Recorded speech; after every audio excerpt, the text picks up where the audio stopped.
firman Tuhan.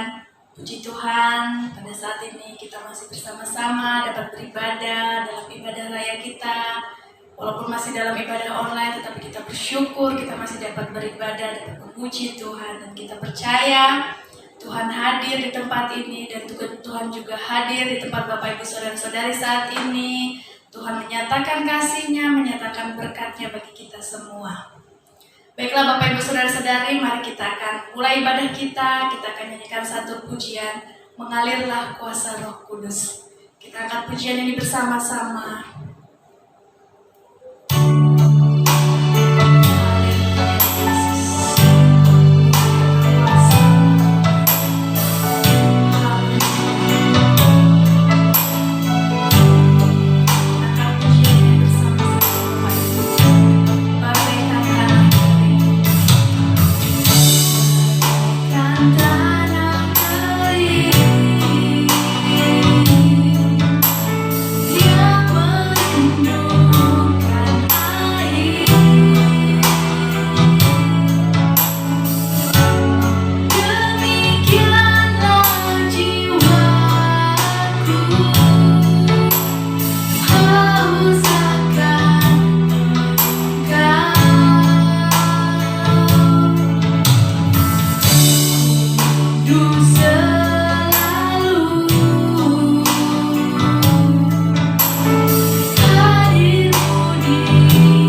Bapa yang baik di dalam kerajaan surga, kami bersyukur Tuhan untuk kebaikan-Mu, untuk kasih setia-Mu Tuhan di dalam kehidupan kami. Kami berterima kasih Tuhan untuk kesehatan yang Kau berikan, berkat kemurahan-Mu Tuhan bagi kami Tuhan. Kami bersyukur Tuhan untuk segala kebaikan-Mu di dalam kehidupan kami. Bapa yang baik, saat ini kami bersama-sama dalam ibadah online kami, kiranya Tuhan Engkau memberkati ibadah kami saat ini. Berkati Tuhan sidang jemaat-Mu yang saat ini menyaksikan ibadah ini Tuhan melalui HP masing-masing, yang berada di rumah masing-masing, berada di tempat mereka saat ini Tuhan. Engkau memberkati Tuhan. Terima kasih Tuhan, kami akan melanjutkan ibadah kami. Engkau memberkati kami semua pada saat ini. Di dalam nama Tuhan Yesus, kita semua yang percaya katakan amin. Haleluya, Bapak Ibu Saudara-saudari, puji Tuhan, kini saatnya kita akan bersuka cita bersama-sama. Kita akan angkat pujian karena Allah itu baik. Kita angkat pujian, Allah itu baik.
Sekarang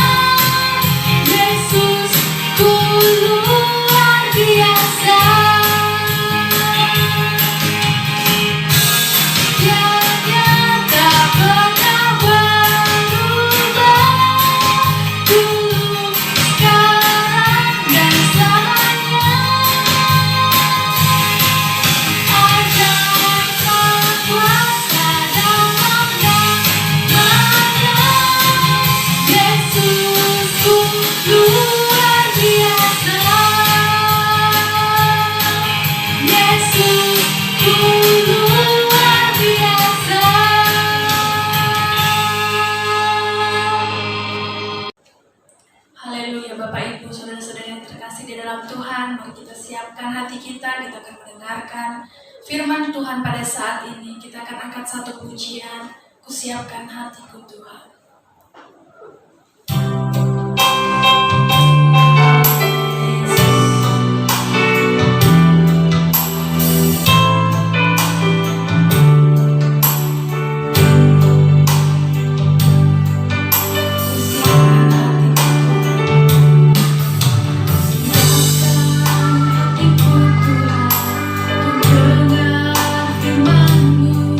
Saat ini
Kami siapkan hati kami saat ini Tuhan untuk mendengarkan kebenaran firman-Mu Tuhan. Berkati kami Tuhan pada saat ini dimanapun kami berada. Kau memberkati kami Tuhan yang saat ini dalam ibadah online Tuhan. Kami akan mendengarkan sebagian dari firman-Mu. Tuhan berkati hamba-Mu yang akan menyampaikan kebenaran firman Tuhan pada saat ini. Tuhan juga berkati kami semua. Terima kasih Tuhan, terima kasih Bapa. Hanya di dalam nama Tuhan Yesus kita semua yang percaya katakan amin. Baiklah Bapak Ibu, tiba saatnya kita akan mendengarkan firman Tuhan pada saat ini. Tuhan memberkati kita semua sampai bertemu dalam ibadah minggu depan. Shalom. Shalom saudaraku yang dikasihi oleh Tuhan Yesus Kristus. Saat ini bertemu lagi dalam ibadah online, yaitu bersama Gereja Sidang Jemaat Allah Nafiri Kepudalam, di mana hari ini kita masih melaksanakan ibadah dalam bentuk online melalui media YouTube yang saat ini kita semuanya bisa bersama-sama saksikan, ya. Dan saat ini kita tetap berdoa, ya. Mari kita tetap berdoa khususnya buat keberadaan bangsa Indonesia dan juga dunia berkaitan dengan COVID-19 yang sampai saat ini masih terjadi.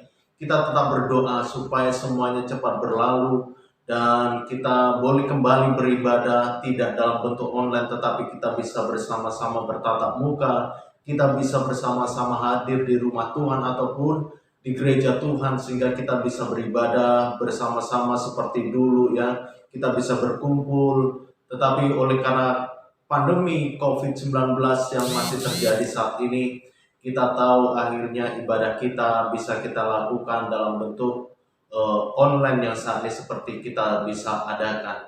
Baik, puji Tuhan saudaraku yang dikasihi oleh Tuhan Yesus Kristus. Kalau tadi kita bersama-sama sudah boleh memuji Tuhan, menyembah Tuhan, saatnya kita akan bersama-sama belajar kebenaran firman Tuhan, ya. Saat ini kita akan bersama-sama belajar kebenaran firman Tuhan. Bila firman Tuhan boleh memberkati setiap kita semuanya, dan firman Tuhan boleh menguatkan iman kita, mendewasakan rohani kita. Baik saudara yang dikasihi oleh Tuhan Yesus Kristus, tadi kita semuanya sudah berdoa, song leader sudah berdoa, pimpin dalam doa untuk firman Tuhan. Jadi saat ini kita akan langsung menuju ataupun kita masuk di dalam kebenaran firman Tuhan. Saudaraku yang dikasihi oleh Tuhan, hari ini saya akan berbicara tentang kekuatan untuk berubah, ya. Kekuatan untuk berubah. Saudaraku yang dikasihi oleh Tuhan Yesus Kristus, kalau kita berbicara tentang kekuatan adalah berbicara tentang power, berbicara tentang kemampuan, kesanggupan yang ada di dalam diri manusia, baik itu berbicara tentang untuk melakukan sebuah aktivitas ataupun kegiatan, ataupun berbicara tentang kesiapan iman ataupun kesiapan mental, kesiapan pribadi kita, ya.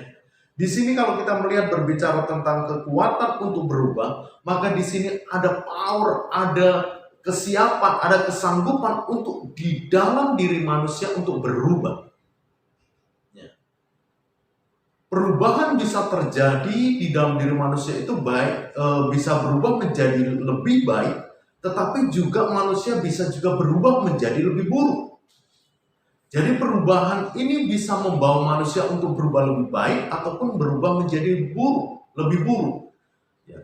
Jadi di dalam kehidupan manusia ini ketika berbicara tentang perubahan, seringkali kita akan bertemu dengan rekan kita, ya. Lama tidak ketemu, telepon, halo, yuk kita jumpa ataupun kita ketemuan yuk di sini, ya. Kita ngobrol-ngobrol, kita santai, ya, saling tukar pikiran dan lain sebagainya. Begitu kita ketemu, oleh karena mungkin kita sudah terlalu lama tidak pernah bertemu, ya. Begitu kita ketemu, biasanya apa yang dilakukan oleh teman kita? Teman kita akan lebih cenderung bilang, kamu sekarang berubah ya. Kamu sekarang lebih begini, kamu sekarang begini, kamu sekarang begini. Baik itu berbicara tentang fisik dan lain sebagainya, ya. Perubahan-perubahan dalam dirinya mungkin ketika waktu yang lampau, ketika mereka masih sering ketemu, mungkin usianya masih sangat muda, tetapi begitu ketemu sudah usianya tua, pasti di situ ada terjadi perubahan. Rambut sudah mulai memutih, ya. Rambut sudah mulai memutih, kulit sudah mulai mengalami keriput dan lain sebagainya. Itu adalah sebuah perubahan yang terjadi. Ya. Itu adalah perubahan yang terjadi. Tetapi hari ini kalau berbicara tentang kekuatan untuk berubah, berarti ada sebuah, kalau orang bilang itu ada energi yang bisa memotivasi seseorang untuk bisa mengalami perubahan. Untuk mengalami perubahan. Banyak orang berbicara begini, saudaraku yang dikasihi oleh Tuhan Yesus Kristus. Seseorang mau mengubah nasibnya. Ya. Seseorang mau mengubah nasibnya. Aduh, nasib saya kok begini ya. Hidup saya kok begini ya. Seseorang yang cuma hanya sekedar mengeluh dengan nasibnya, mengeluh dengan hidupnya, maka dia tidak akan mengalami perubahan apapun. Tetapi orang yang mau mengubah nasibnya, orang yang mengubah kehidupannya, harus ada sesuatu hal yang mereka lakukan dan mereka kerjakan. Tetapi di sini, ya, di sini yang perlu kita akan pelajari melalui firman Tuhan saat ini adalah berbicara, kalau orang bilang itu apa yang bisa membuat, ya, apa kekuatan yang bisa mengubah hidup kita? Kekuatan apakah yang bisa mengubah hidup kita? Ya. Kalau kekuatan apa menurut firman Tuhan hari ini yang bisa mengubah hidup manusia? Ya. Yang bisa membawa kepada sebuah perubahan. Kekuatan apa? Saudaraku yang dikasihi oleh Tuhan Yesus Kristus, hari ini kita akan berbicara tentang dua hal, ya, dua hal yang menjadi sumber kekuatan untuk mengubah, ya, dua sumber kekuatan yang bisa mengubah kehidupan kita, mengubah manusia, ya, mengubah manusia. Tetapi hari ini kita menyoroti adalah perubahan yang kepada hal yang positif, bukan hal yang negatif, ya. Perubahan yang menuju kepada hal yang positif, bukan yang negatif. Baik, saudara. Di dalam kekuatan ada perubahan. Ya. Di dalam kekuatan ada perubahan. Contoh begini, ya. Contoh begini. Ketika kita ingin merubah kehidupan kita, ya, merubah kehidupan kita butuh energi, ya. Kita butuh energi yang memotivasi diri kita sehingga kita ini mau berubah. Kita butuh energi yang memotivasi diri kita sehingga kita mau berubah. Tetapi kalau kita tidak ada di dalam diri kita energi yang memotivasi kita untuk berubah, kita jangan mengharapkan terjadi perubahan. Salah satunya ketika kita ingin merubah kehidupan keluarga kita, harus ada penyemangat mengapa kita mau berubah. Contohnya, kita melihat anak. Ya, kalau kita sudah punya anak, kita melihat anak yang lahir di dalam kehidupan keluarga kita, rumah tangga kita. Itu yang menjadi pemicu, itu yang menjadi acuan untuk kita ini harus mengubah. Ketika kita berpikir hidup saya ini susah, ya, hidup saya ini susah. Saya tidak mau anak saya juga hidup susah. Hidup saya ini miskin, saya tidak mau anak saya juga miskin. Saya tidak mau istri juga mengalami menderita di dalam rumah tangga. Maka apa yang dilakukan? Harus ada titik tumpuan yang menyemangati hidup kita harus berubah. Anak bisa menjadi pemicu atau menjadi tumpuan kita untuk kita ini mempunyai semangat, mempunyai kekuatan untuk berubah. Bagi yang saat ini masih masa-masa untuk berumah tangga, harus ada hal yang menyemangati hidupmu untuk berubah. Mau berumah tangga butuh biaya besar, tapi dari dulu cuman diam saja, tidak pernah ada yang dilakukan, tidak pernah ada yang mau dikerjakan. Mau sampai tahun apapun itu, kita tidak akan pernah punya modal untuk bisa membiayai pernikahan, ya. Harus ada hal penyemangat. Contohnya, iya, mungkin kekasih kita, orang yang kita sayang, itulah penyemangat bahwa kita memang mau membangun rumah tangga. Itu jadikan penyemangat untuk mengubah, untuk kita ini berubah. Tetapi hari ini kita akan berbicara tentang kekuatan untuk berubah, tetapi ini berbicara tentang perubahan menuju kepada hal yang positif. Seperti saya bilang tadi, perubahan bisa saja berubah negatif, ya, tetapi bisa berubah positif. Tetapi hari ini kita akan melihat dua poin yang akan kita bersama-sama belajar kebenaran firman Tuhan. Yang pertama, ya, kekuatan apa yang bisa kekuatan yang bisa untuk mengubah. Yang pertama itu adalah kekuatan doa. Ya. Yang pertama adalah kekuatan doa. Kita akan buka di dalam 1 Samuel pasal 1 ayat 27. Ya. 1 Samuel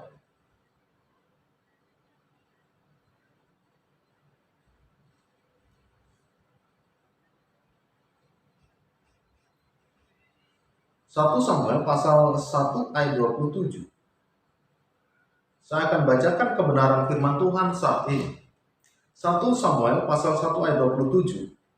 Untuk mendapat anak inilah aku berdoa, dan Tuhan telah memberikan kepadaku apa yang kuminta daripadanya. Ya. Untuk mendapat anak inilah aku berdoa, dan Tuhan telah memberikan kepadaku apa yang kuminta daripadanya. Saudaraku yang dikasihi oleh Tuhan, kalau kita melihat ayat ini, kita melihat tentang sebuah peristiwa ataupun lahirnya Samuel, ya. Lahirnya Samuel, di mana di sini kita melihat seorang laki-laki yang bernama Elkana, ya. Laki-laki yang bernama Elkana dan punya istri Hana. Di sini Hana sebagai istri daripada Elkana itu tidak punya anak, ya, tidak melahirkan, ya, tidak melahirkan. Sedangkan di sini, Elkana juga punya yaitu istri, ya, Penina juga, ya.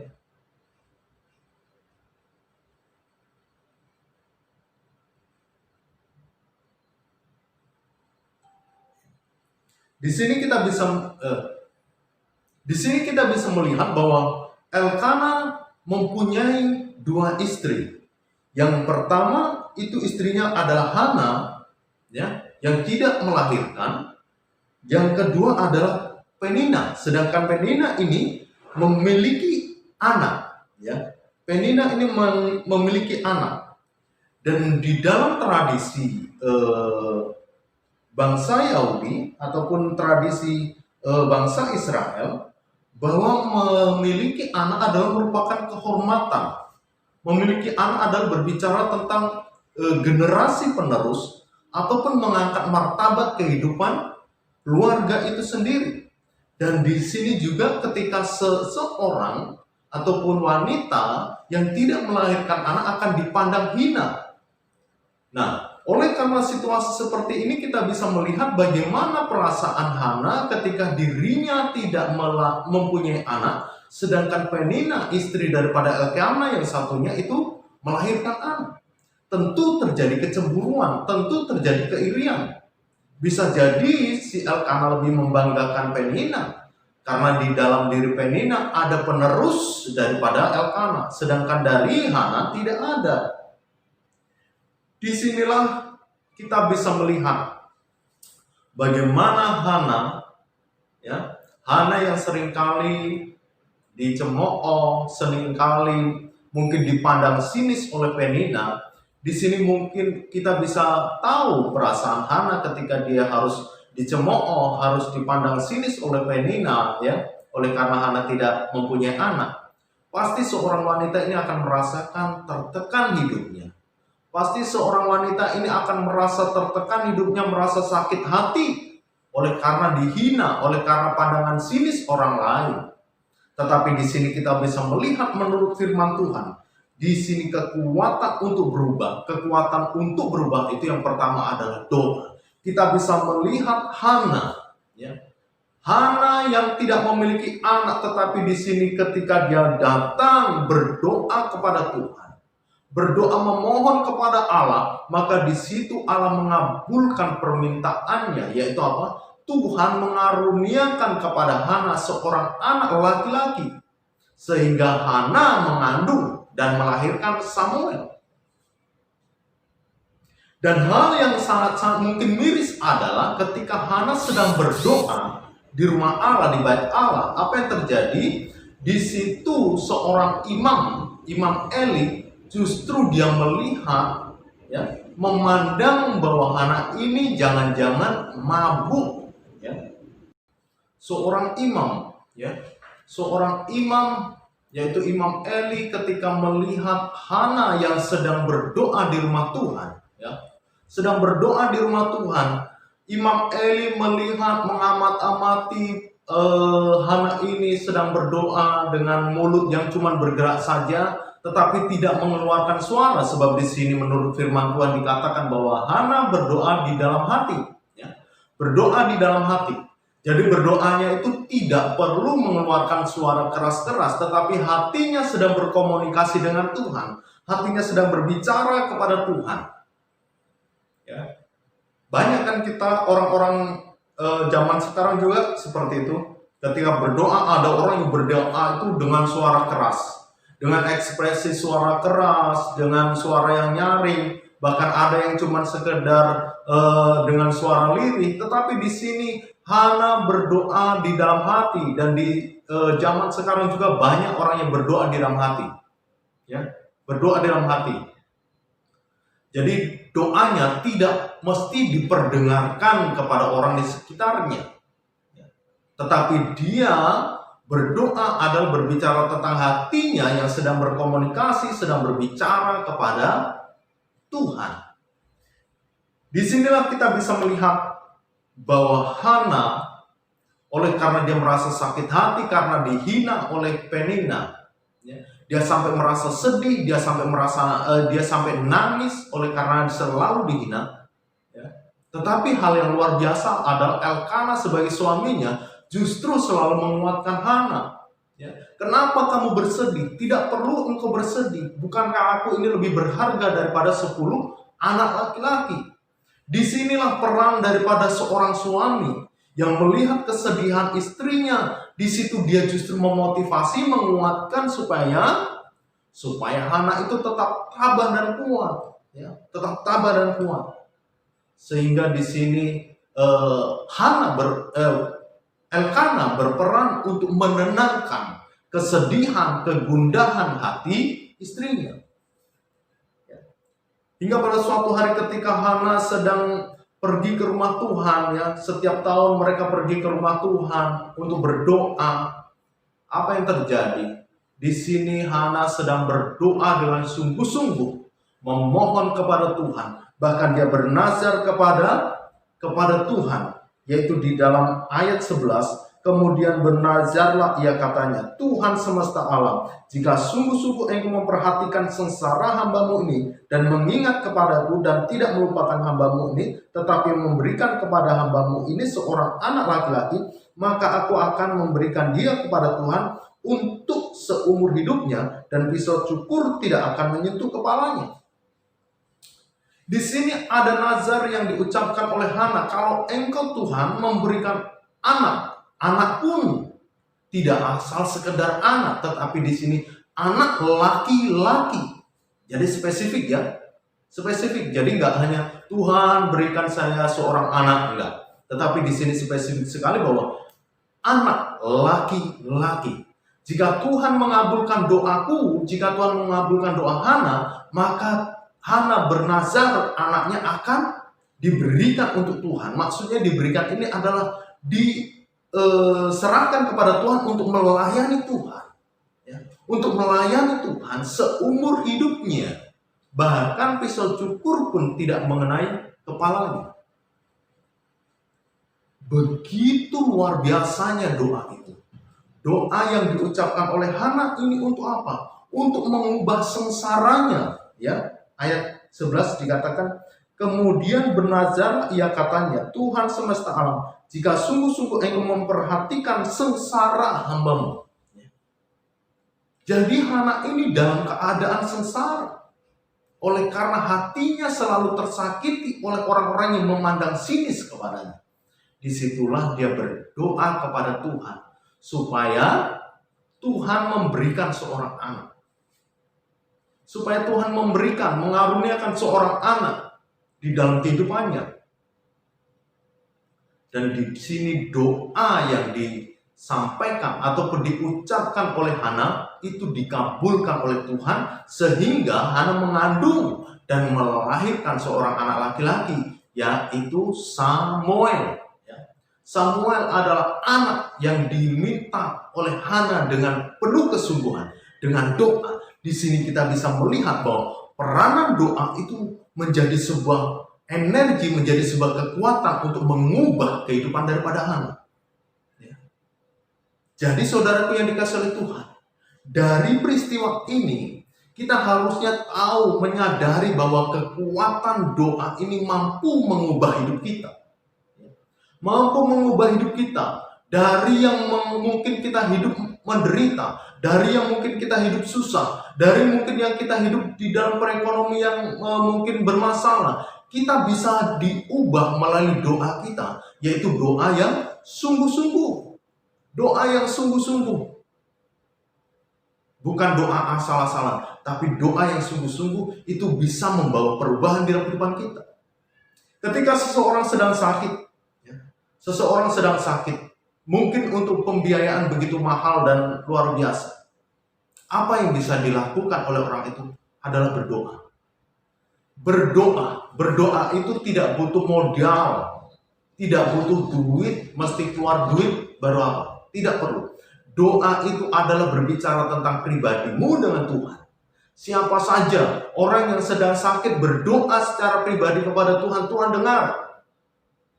Orang yang sedang sakit didoakan, begitu juga Tuhan dengar. Tidak ada modal di sini. Tetapi ketika engkau mesti harus pergi ke rumah sakit, pergi ke dokter dan lain sebagainya, berapa biaya yang harus kita keluarkan? Tetapi ketika engkau berdoa, maka engkau bisa mengalami perubahan. Yang sakit disembuhkan, yang lemah dikuatkan, yang menderita Tuhan akan berikan kebahagiaan dan penghiburan. Itu apa? Itu adalah melalui kekuatan doa. Kekuatan doa. Jadi di dalam kehidupan kita hari ini belajar dari apa yang sudah Hana lakukan. Dia begitu sungguh-sungguh berdoa kepada Tuhan ketika dia minta anak. Maka Allah mengabulkan anak. Dengan memberikan anak laki-laki yang diberi nama Samuel. Jadi hari ini kalau kita bisa melihat, yang pertama kekuatan untuk berubah itu adalah kekuatan doa. Mari kita selalu berdoa kepada Tuhan. Berdoa untuk segala persoalanmu, berdoa untuk segala hal yang engkau hadapi saat ini, berdoa untuk rumah tangga, berdoa untuk keluarga, berdoa untuk orang lain, berdoa untuk bangsa Indonesia, berdoa untuk dunia saat ini, di mana wabah COVID-19 masih terjadi. Apa yang bisa kita lakukan? Berdoa. Berdoa. Kita berdoa kepada Tuhan supaya Tuhan akan menjamah, Tuhan menyatakan kuasanya untuk menolong kehidupan manusia, menolong kehidupan kita. Apapun pergumulan kita hari ini, mari kita berdoa kepada Tuhan. Mari kita berseru kepada Tuhan, sehingga kita akan melihat perubahan yang datangnya daripada Tuhan boleh terjadi dalam kehidupan kita. Yang kedua, kekuatan untuk berubah. Kekuatan apa yang bisa membuat kehidupan kita mengalami perubahan? Yang kedua itu adalah kekuatan Allah. Kekuatan Allah di dalam 2 Tawarik 14 ayat 11 sampai 12. 2 Tawarik pasal 14 ya. 2 Tawarik pasal 14 ayat 11 sampai 12. Saya akan bacakan kebenaran firman Tuhan. Kemudian Asa berseru kepada Tuhan Allahnya, "Ya Tuhan, selain daripada Engkau tidak ada yang dapat menolong yang lemah terhadap yang kuat.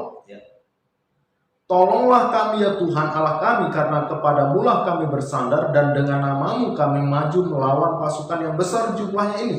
Ya Tuhan, Engkau Allah kami, jangan biarkan seorang manusia mempunyai kekuatan untuk melawan Engkau." Ini ya.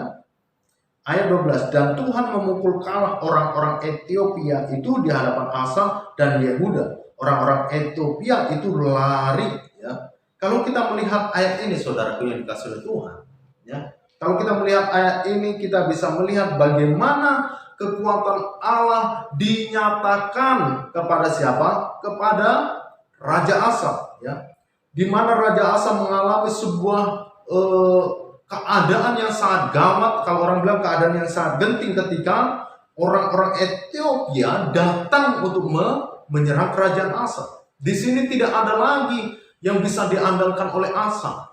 Apa yang bisa apa? Kekuatan musuh begitu besar, ya. Kekuatan musuh begitu besar.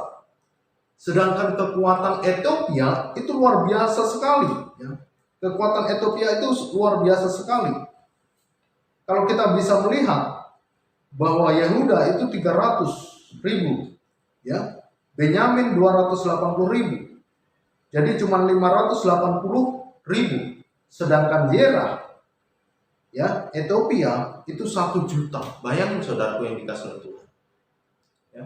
Bangsa Israel harus berhadapan dengan Ethiopia yang memiliki prajurit sekitar 1 juta, ya, 1 juta orang.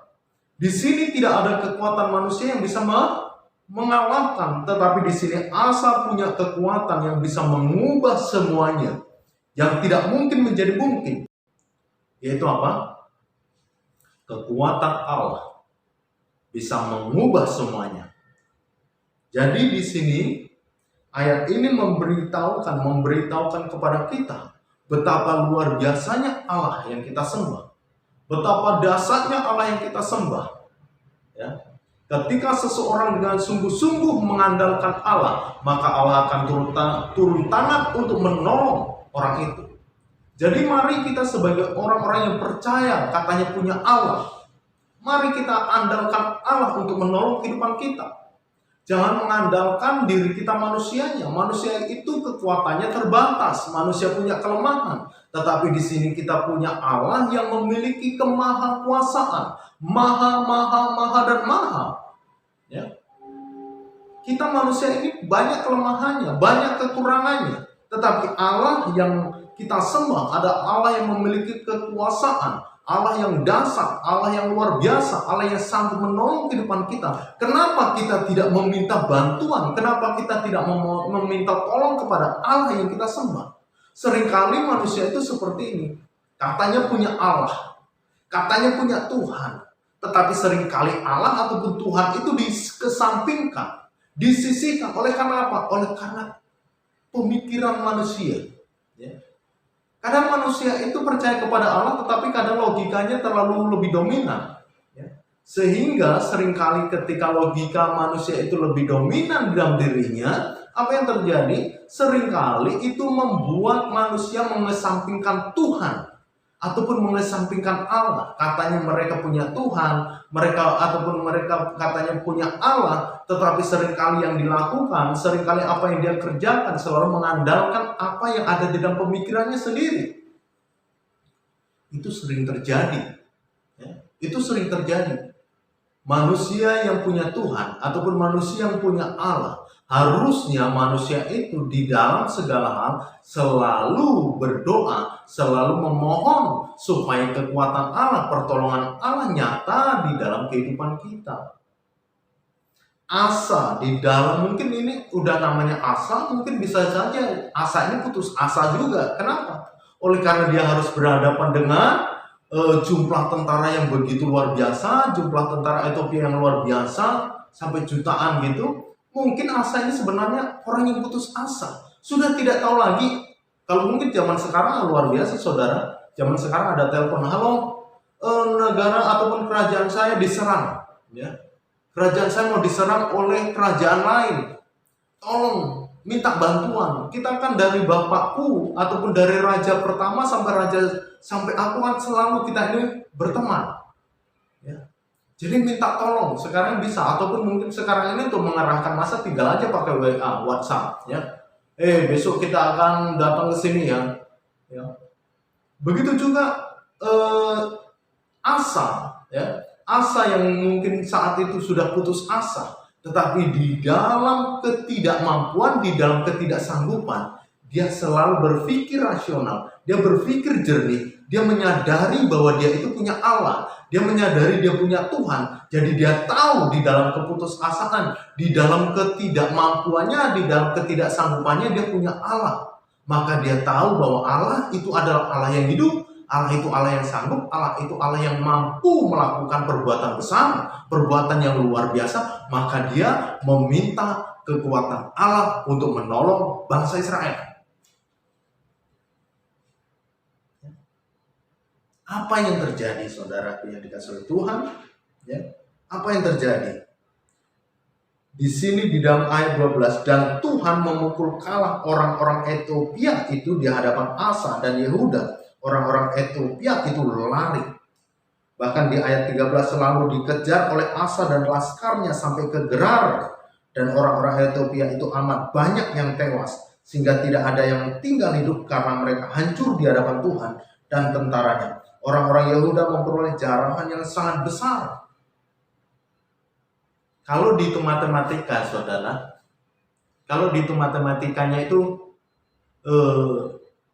satu orang tidak mungkin bisa mengalahkan 10 orang. Matematikanya. Bahkan jangankan 10, satu orang itu sangat susah untuk mengalahkan, yaitu 5 orang saja. 5 orang. Tetapi kalau berbicara tentang hitung-hitungan seperti itu, betul. Manusia tidak akan mampu. Manusia akan mengalami kesulitan. Tetapi ketika berbicara, satu manusia berdoa kepada Allah, mau berapapun masalah, mau berapapun penderitaan yang kita alami, maka kita pasti akan sanggup melaluinya. Kenapa? Karena yang satu kita ini mengandalkan Allah untuk menolong di dalam diri kita mengatasi persoalan-persoalan hidup kita. Jadi saudara yang dikasihi oleh Tuhan Yesus Kristus, kalau kita lihat ayat ini, kita harusnya bahwa kalau kita menyadari kita bertuhan, beragama itu berarti dia bertuhan, punya Allah. Sekarang Tuhan yang kita sembah, Tuhan yang kita percayai di dalam agama kita, ya, itu kalau mampu melakukan perbuatan-perbuatan besar, kenapa enggak ketika kita mengalami masalah, kita berdoa kepada Tuhan. Ketika kita mengalami persoalan, kita datang kepada Allah. Ya Tuhan, ya Allah, mari Engkau tolong. Mari Engkau akan selamatkan kami. Mari Engkau jauhkan kami dari penderitaan. Jauhkan kami dari COVID-19. Ya. Itu yang harusnya kita lakukan. Tapi seringkali manusia punya Allah, punya Tuhan. Tuhan sama Allahnya terkesampingkan oleh karena akal. Rasionalnya. Ya. Masuk nggak sih ke akal kita? Ya. Kalau nggak masuk ya udah. Ya. Tetapi berbicara tentang Allah itu adalah berbicara tentang yang tidak mungkin menjadi mungkin. Asa sebagai raja yang mungkin saat itu sudah mengalami tekanan, mungkin bisa depresi oleh karena musuh yang sudah mulai mengepung. Dia harus berpikir tentang rakyatnya, tentang yaitu orang-orang di kerajaannya, bagaimana supaya mereka tidak ditumpas, bagaimana supaya mereka tidak dimusnahkan. Dia tidak bisa lagi berbuat apa-apa. Ya, mengandalkan tentaranya ternyata sangat jauh perbandingannya, sangat tidak seimbang. Akhirnya dia pun berdoa kepada Allah. Makanya Allah itu adalah kekuatan untuk mengubah kehidupan kita. Jadi kalau engkau mau berubah, kalau kita mau mengubah hidup kita, kita punya Allah yang sanggup mengubah hidup kita. Aduh, berat sekali saya untuk berubah. Ya. Berat sekali untuk saya berubah. Seringkali saya sudah mau berubah, kembali lagi. Seringkali saya sudah mau berubah, kembali lagi. Tetapi ingat, ya, kita punya Allah yang sanggup untuk menolong kehidupan kita. Kalau engkau sungguh-sungguh mau berubah, kalau kita sungguh-sungguh mau berubah, percayalah, ketika kita berdoa sungguh-sungguh kepada Allah, maka Allah pasti akan mengubah semuanya menjadi sesuatu hal yang di luar pemikiran kita. Apa yang tidak kita pikirkan, justru itu yang Tuhan sediakan bagi kita. Ya. Engkau sudah berdoa tadi di bagian 1 bahwa doa adalah kekuatan untuk mengubah. Banyak orang-orang berdoa berkaitan dengan kehidupan rumah tangganya, keluarganya. Ya. Orang tua berdoa untuk anaknya yang mungkin kehidupannya tidak benar dan lain sebagainya. Seorang istri berdoa untuk suami, ya, suami berdoa untuk istri, orang tua berdoa untuk anaknya, anaknya berdoa untuk orang tuanya. Ya. Ingat, ketika kita tidak putus asa, ketika kita tidak menjadi jenuh, ketika kita tidak menjadi lemah di dalam permohonan kita, percayalah engkau akan sampai masanya indah pada waktunya. Engkau akan sampai pada masanya indah pada waktunya. Mungkin engkau sudah berdoa bertahun-tahun, ya, Saya sudah berdoa loh, berdoanya menyebut nama Tuhan, berdoanya kepada Allah, tapi mana hasilnya? Nggak ada hasilnya tuh, nggak terbukti tuh. Mana hasilnya? Ya, mana hasilnya? Nggak ada buktinya. Saya sudah berdoa 10 tahun untuk suami, saya sudah berdoa 10 tahun untuk saya punya anak, tapi mana hasilnya? Saudaraku yang dikasihi oleh Tuhan Yesus Kristus, kalau engkau punya Tuhan, kalau engkau percaya bahwa Allah itu sanggup, Allah itu dahsyat, percaya akan ada masanya, akan ada waktunya. Ketika engkau sungguh-sungguh berdoa kepada Tuhan, maka engkau akan melihat bagaimana Allah menyediakan sesuatu hal yang luar biasa dalam hidupmu, di dalam kehidupan kita semuanya. Engkau berdoa buat perekonomian, engkau berdoa untuk masa depan, engkau berdoa untuk keberadaan keluarga dan sebagainya. Percayalah, ketika kita tidak putus asa, ketika kita tidak menjadi lemah, maka kita akan melihat bagaimana Allah bekerja untuk mendatangkan kebaikan di dalam kehidupan kita semua. Jadi ini saudara yang dikasihi oleh Tuhan, dua hal yang menjadi kekuatan untuk berubah. Yang pertama adalah kekuatan doa, yang kedua adalah kekuatan Allah. Percayalah, ketika kita berdoa dengan sungguh-sungguh, Allah akan menyatakan mujizatnya. Percayalah bahwa kekuatan Allah akan sanggup menolong hal-hal yang mungkin engkau berpikir bahwa tidak mungkin. Tidak mungkin, sudah tidak mungkin. Tetapi percayalah, yang tidak mungkin bagimu, itu sangat mungkin bagi Allah. Ya. Yang tidak mungkin bagimu, itu sangat mungkin bagi Allah. Kalau engkau punya Allah yang luar biasa, jangan kesampingkan Allah. Jangan kesampingkan Tuhan oleh karena akal kita, oleh karena logika kita. Jangan kesampingkan Allah. Bahkan mungkin akal dan logika kita berpikir sehingga gak perlu berdoa. Gak mungkin itu. Nah itu. Jadi jangan sampai seperti itu. Tetapi mari kita bersama-sama. Ya. Mari kita bersama-sama. Yang saat ini hidupmu mau diubah oleh Tuhan. Engkau mau berubah di dalam hal apa? Ya. Engkau mau berubah di dalam hal apa? Di bagian mana dia berpandu? Ingat doa dan ingat kekuatan Allah. Maka engkau akan melihat perubahan itu pasti terjadi. Baik, puji Tuhan saudara yang dikasihi oleh Tuhan Yesus Kristus. Demikianlah firman Tuhan yang boleh saya sampaikan saat ini. Biarlah boleh memberkati kita semuanya. Mari kita akan bersatu dalam doa. Terima kasih Tuhan Yesus Kristus. Saat ini hamba-Mu sudah berhenti menyampaikan firman Tuhan. Tetapi kami percaya bahwa Roh Kudus Allah akan bekerja secara luar biasa untuk semakin membuka rahasia meterai kebenaran firman Tuhan. Sehingga setiap orang yang membaca ayat ini, ataupun setiap orang yang menyaksikan tayangan ataupun ibadah online kami akan diberkati oleh Tuhan. Biarlah mereka Tuhan ketika mereka punya kerinduan untuk berubah, biarlah mereka mau berdoa kepada Tuhan, biarlah mereka selalu mengandalkan dan mengakui kekuatan Allah, bahwa doa dan kekuatan Allah adalah kekuatan yang mampu dan sanggup untuk mengubah kehidupan kami. Terima kasih Bapa dalam surga, biarlah firman Tuhan saat ini boleh memberkati setiap kami semuanya. Dan saat ini Tuhan, kami akan mengakhiri buat ibadah kami, Engkau akan senantiasa menolong. Kami tetap bawa di dalam doa Tuhan, ya. Kami tetap berdoa khususnya bagi bangsa Indonesia, di mana wabah pandemi COVID-19 masih terjadi. Kami berdoa di dalam nama Tuhan Yesus Kristus, biarlah Tuhan COVID-19 akan cepat berlalu dari bangsa Indonesia, cepat berlalu dari dunia ini, sehingga Tuhan, manusia akan kembali hidup normal, manusia akan kembali hidup bersosial dengan baik dan seperti sedia kala Tuhan. Dan saat ini Tuhan, tetapi semuanya bukan kehendak kami sebagai manusia, kehendak-Mu yang jadi. Engkau tahu rancangan dan rencana-Mu di balik apa yang terjadi di dunia ini Tuhan. Terima kasih Bapa dalam surga. Kami juga menyerahkan Tuhan setiap orang-orang yang saat ini terkena COVID-19, jamahan Allah akan nyata untuk memberikan kesembuhan dan pemulihan. Bagi keluarga yang saat ini ada yang meninggal oleh karena COVID-19, Engkau memberikan penghiburan. Dan bagi orang-orang yang sudah sembuh dari COVID-19, biarlah kesembuhan yang semakin sempurna boleh mereka alami. Terima kasih Tuhan, berkati bangsa kami, berkati pemerintahan di negara kami, sehingga bangsa kami menjadi negara yang adil, makmur, sejahtera, negara yang diberkati oleh Tuhan. Terima kasih Tuhan, saat ini kami akhiri ibadah kami. Mari saudaraku yang dikasihi oleh Tuhan, engkau yang percaya, mari kita akan angkat tangan kita akan menerima berkat Tuhan. Kasih karunia damai sejahtera daripada Allah Bapa, keselamatan daripada Tuhan Yesus Kristus, dan penghiburan daripada Roh Kudus akan menyertai hidup kita dari saat ini sampai Maranatha, kedatangan Tuhan Yesus yang kali kedua. Kita semua yang percaya katakan amin.